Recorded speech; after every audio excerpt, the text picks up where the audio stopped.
Ladies and gentlemen, welcome to the archived version of the developer commentary run of Mirror's Edge Catalyst that we did as a live stream. This run was done as part of a charity marathon benefiting the Prevent Cancer Foundation. It is presented without ads, and instead I would like to ask that if you enjoyed this content, please consider donating $1 or $2. You can find links that on the video and in the description.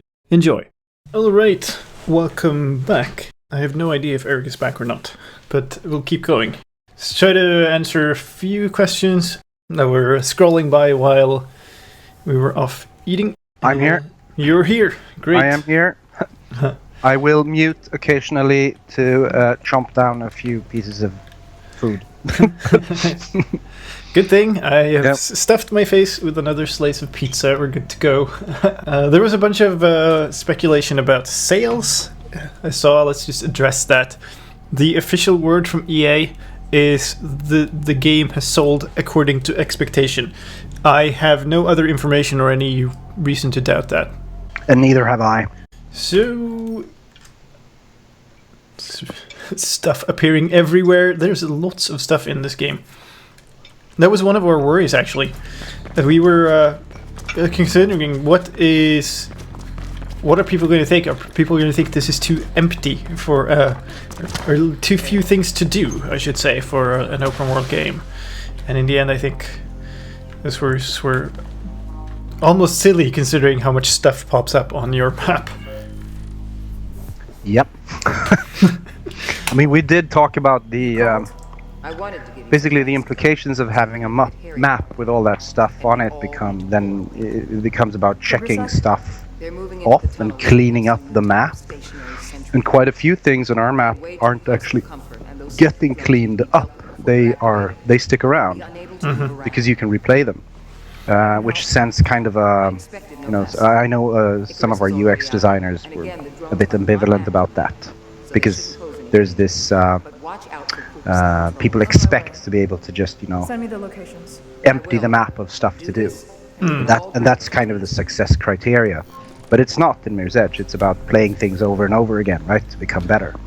Yeah, and there's especially some fairly devious things, like the machine-given delivery missions. Well, yeah, they're random. They actually keep going, and it's not the same one that you replay. They're random, and there's a whole ton of them, but eventually they will repeat. Yeah. So if you just try to clean all of us off, you will perhaps, even without noticing it, you will be going for a very, very long time. More than a decade. Second wisely decided to stay topside. Hey, Mel. Until now. Let's enter the underground, or where are you? Where are you 30 seconds from now? I am heading up to Encroachment. Unlike anything produced by the conglomerate. How can we play things over and over and get better without a restart mission button? You have to finish what you started. Yeah, I'm sorry about that. It was one of those things I really wanted to add, but it was too late for the last patch I was working on. I just learned that the sentry drones are still packaged and guarded. Right. We'll have to find a way to destroy I love how the tunnels turned out. I think they've got this.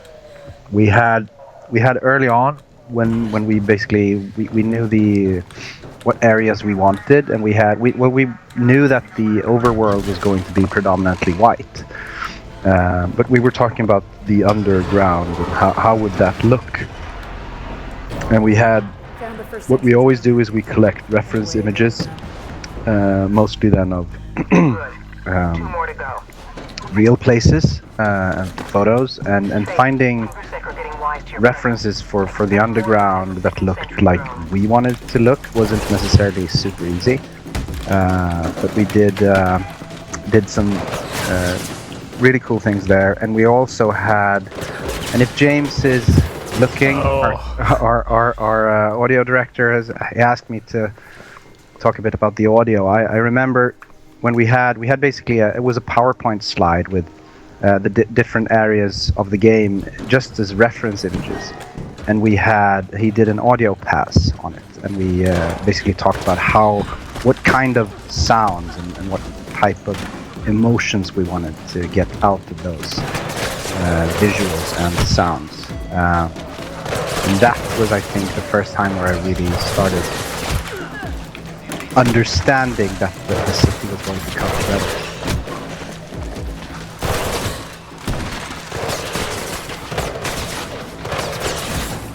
I played this mission millions of times as well. It was actually the first mission that was properly fun combat. And when we redesigned parts of the combat, we had to make sure that this mission stayed fun. Yeah. Because this, you mentioned earlier that combat was more like a puzzle type thing. And this mission was actually very much so. Where the enemies basically lining themselves up for perfect takedowns. Yeah. It was also considerably harder at one point because it was a side mission, and those we felt like we could afford to be harder. Oh yeah, right. So we remade some of these puzzles. Scott, our lead level, had a fun time watching me play this for the first time because I immediately basically glitched my way through the entire mission, nullified the entire puzzle in one go. And he was like, oh, you did that? Oh, well, yeah, okay. Until they do, they are the enemy too.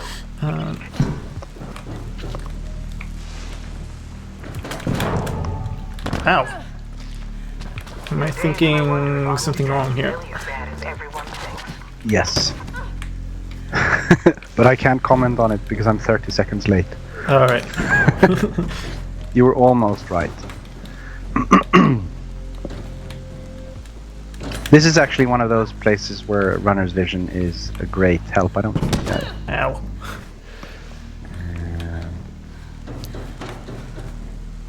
You have to, I'm not sure where you are now, but you have to jump straight across there. Yeah, I just fell down on the opposite side once I made it up. Oh. It's a bit weird because you're going back and forth across this room so many times. Whoops. Up you go.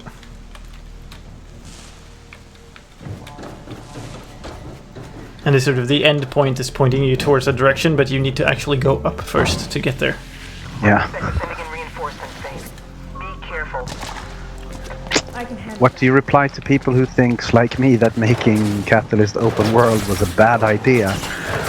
I mean, everybody's entitled to their opinions. I still think this is not necessarily... It has parts. It's partly open world design, and part of it isn't. But I thought, and I still think that the tool set, the control tool set that you get in Mirror's Edge, it just screams for more choice, more player choice, more being able to, you know, really just look for find my own path, and you know, even though it's fun, it's great fun in the bigger and the linear sections, but it's also, I just think, fun to just noodle around in the city and see. You know. I'm not a speedrunner. I'm an explorer, and I love exploring the city using the tool sets that we created.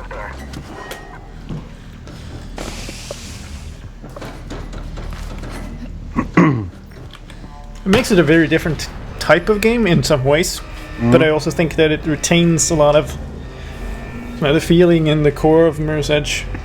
I think if you want to, and you just play it linearly as if it was a linear game, it kind of works like that. But yeah. I think it also has added so many other things for other types of players as well.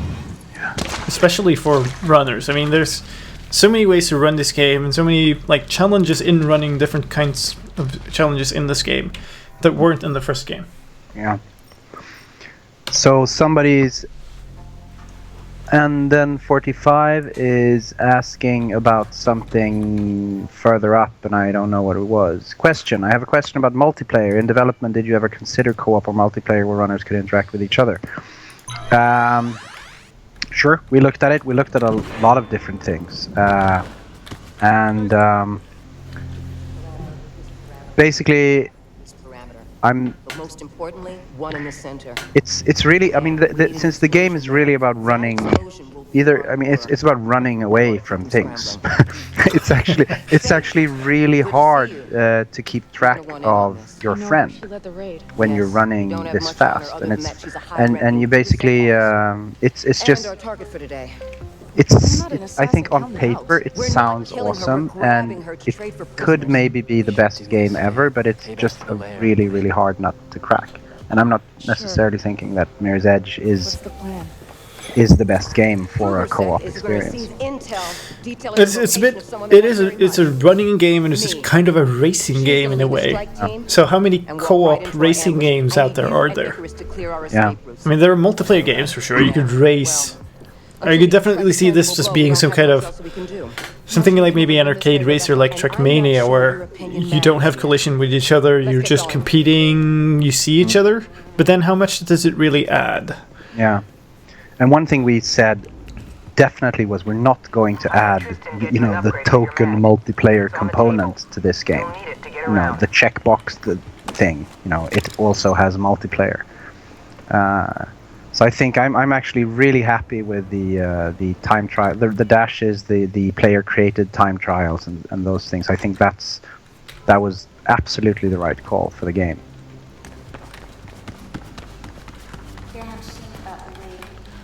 I'm not saying racing wouldn't be fun, but I am saying that it would have taken time and resources away from things that were probably more important. Yes. What were the team's main inspiration from Mirror's Edge Catalyst? Ubisoft Open World? No, not necessarily. The main inspiration was actually Mirror's Edge, the first game, and just opening it up and just expanding the toolbox was the main thing. And like any game devs, we play and we look at tons of other games, including competitors. And I think so inspiration comes from lots of other places. And I think if we just had looked at something like the Ubisoft open world game trademark and tried to make a Mirror's Edge out of that, it would have looked vastly different. Yeah. And in my opinion, nowhere near as good. No, exactly. It's just I love, or at least I used to love, Assassin's Creed. But I mean, Far Cry does a great thing with the template. Yep. The Ubisoft template. But it's also I think that it's games that you could claim take that template but do their properly own thing with it, such as Shadows of Mordor, for instance. Oh yeah. That's when it becomes really interesting. Just mimicking exactly what somebody else is doing is never gonna be good. Damn, they got a lock on me. I'm pinned. They can't hit me, but I can't move either. You'll have to deactivate them. Lore-wise, do you know if Caitlin's lung condition was caused because of the accident when she was a child, or did she pass out because of the condition? It was caused by the incident, by the grenade. Gas grenade. Yeah. Persistent bastards! Won't stop shooting. Be careful you don't get into their field of fire, Faith.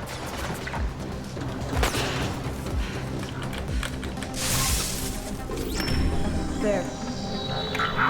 Is there anything you guys really wish you would have had time to include? There are many things. Yeah. So I've never ever shipped a game We could split up. where where we've had time to do everything.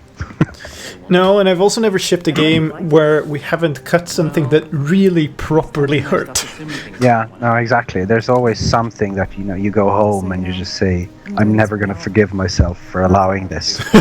but then you move on, and the thing is, the only people that get hurt by that are the devs, because nobody else will know about it most of the time. Yeah.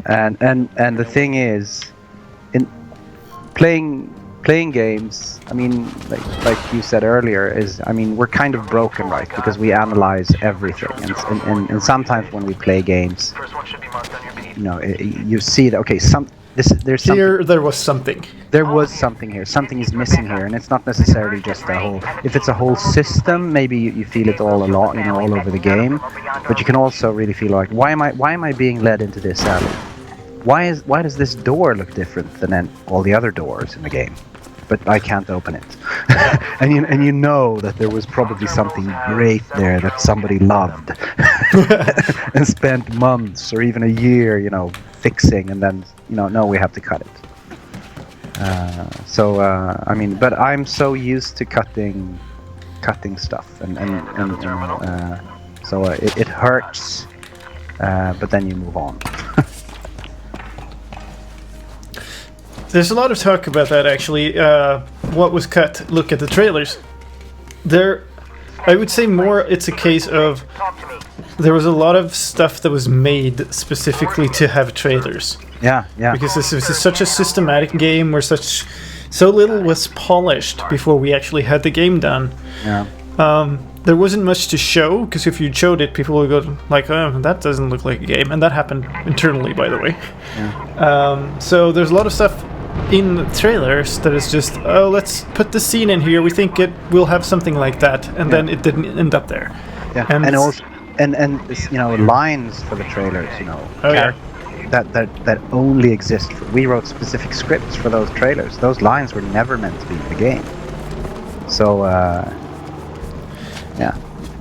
And there's no there's no indication there that there was a whole mission or something. Yes, there were scenes and lines and things in the trailers that aren't in the game, but they never had that much supporting material around them. They were one-offs that were meant to make a cool cohesive trailer of something that wasn't finished. Yeah. So that's kind of that's just how it works. Yeah. And I've been at DICE for 10 years, so I'm not necessarily sure how all the other studios are doing it, but I'm also pretty sure that they're doing it the exact same way. I think you can see that, and it's kind of in the nature of things, right? Because you're trying to sell or create interest for something that doesn't exist. Yeah, it's not done yet, and it takes an immense amount of work for a big team to build something like Mirror's Edge Catalyst, and it's not going to look good enough for what people expect until it's done. People are very, very visual. If you try to show them something that isn't visually very appealing, even if the gameplay is amazing and the ideas are great, they're not going to buy it. And this is it's not just the art or the lines of dialogue. It's also the music is written specifically for the trailer. Yeah. So it's there's a whole science there, and it's just the way it works.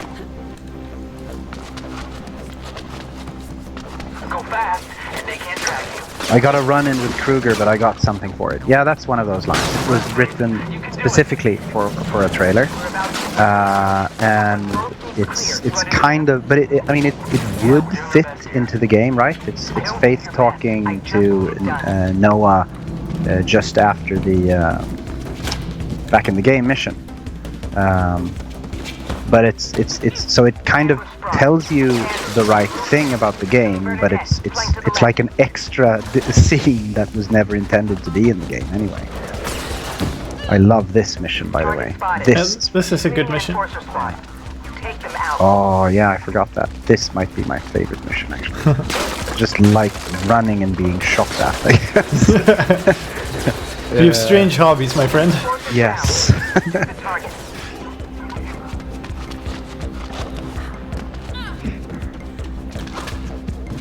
how concerned do you get about writing yourself into a corner? Do you mean trailer-wise when you build trailers or stuff like that? Not very. I'm more concerned about actually Target in the bag. All teams stand by to building extract. stuff Yeah, well done. that Head you to the roof. absolutely need for the finished game to make sense, but you don't have the time to finish it. Oh yeah. That's it's horrible when you know that you're never going to be able to finish something, but it needs to be finished. So You do end up in those situations kind of regularly where you get something that's like, okay, we're gonna have to cut this part because we can't finish it, or please select which one of these babies to kill. yeah, And normally it's kind of, it hurts, but it's okay. But sometimes it's just, well, we don't have a game anymore then. yeah. We did this, none of this makes any sense without this piece. Do it. And then, what do? Well, you try to make it fit somehow. Yeah. And sometimes it becomes good. Like, for instance, the first mission in Mirror's Edge Capitalist that we cut and turned into a dream sequence cutscene. That worked. Go deal with the statue. On the move. And other times, well, people who play the game will feel that there is something missing. Yep. Damn it, the terminal can't be reached. We're gonna have to crash something into it.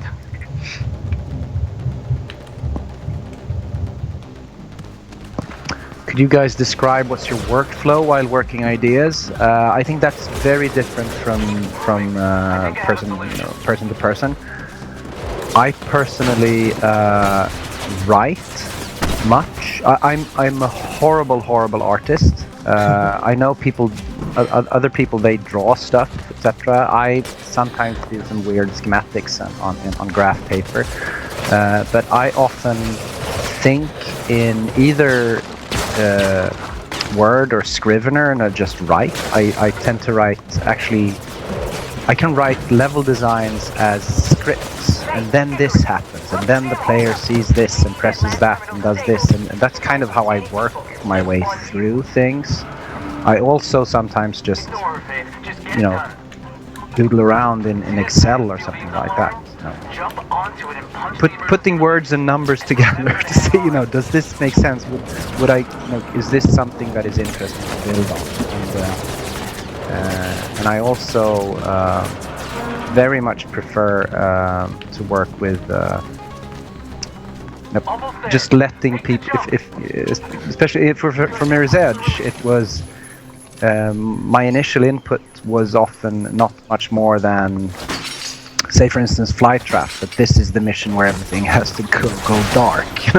This is where Faith loses everything, and then let level designers and artists, and musicians, and, everybody just work with that, and then most of the really good ideas come from the actual people who implement them, Rebecca, not from me or somebody in a leads team. It's there has to be enough of things to work from, but and then it comes back, right? So people come with great ideas, and then you take those ideas and you say, yes, this is great, but if I combine it with this, or if we do that, then it becomes even better. So You heard her, Faith. Yeah, I think I'm one of those people who work extremely well within a framework. So if you give me something that is like has a structure or has a sort of a basic idea, I can build things within it. I can make things that build on that and make new ideas and Secured an elevator. It'll take you straight keep making stuff out of it. That's Great. How's the prison? how I work. alive and well. But yeah, if you Decide what to do with if I'm just going to doodle out ideas, I'd probably sketch a lot of boxes and stuff. Like a very, very rough idea on paper. That's generally where I'll go if I have nothing. what I did now with my new company is, we're using Unity, which is a whole different workflow compared to Frostbite or Frostnet, which means that in the first week, I think we did 8 prototypes. And there was no, no words written on any paper or anything. We just sat down and built it in the most horrible, hacky way imaginable, just to try it out, and it could take just a couple of hours. And then you try it out, and that's also, since if you can actually play the thing you're thinking of, that's the absolutely best way to get a sense of if it's going to work or not. Yeah, it makes a huge difference. Yeah. But I know a lot of people. They just sketch out a 2D map in Photoshop, for instance, or write words and just collect tons of reference images. I want Faith to run, on a crane, and put the crane, and then the crane breaks, and then this happens, and then and just people just describe the flow of what they want to portray or build. Come to interrogate me some more? Is there any reason behind the flashlight sticks on the vents? They seem to be everywhere. Is it just a prop? I think it's basically placed there to make sure that there's light. Or explain why there's light. Why can you see inside a vent? And you murdered me. So there's basically they would be lighting in there. They would be completely and utterly black. A broken one. Yeah. Couldn't see a thing.